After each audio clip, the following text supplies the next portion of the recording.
এই চটের বস্তা থেকে যে হাওয়াটা খুব সুন্দর ঢুকবে, স্প্রিংলার থেকে জলটা পড়ছে চটের বস্তায়, চটের বস্তা, তারপরে এদিক থেকে লুটা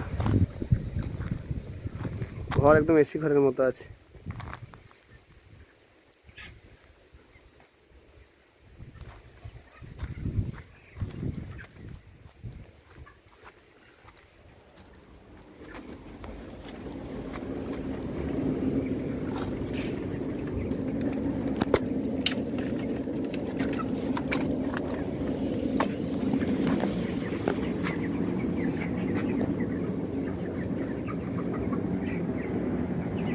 একদম কমফোর্টেবল জোন, কিন্তু দু সাইডে চটের বস্তা, জল পড়ছে।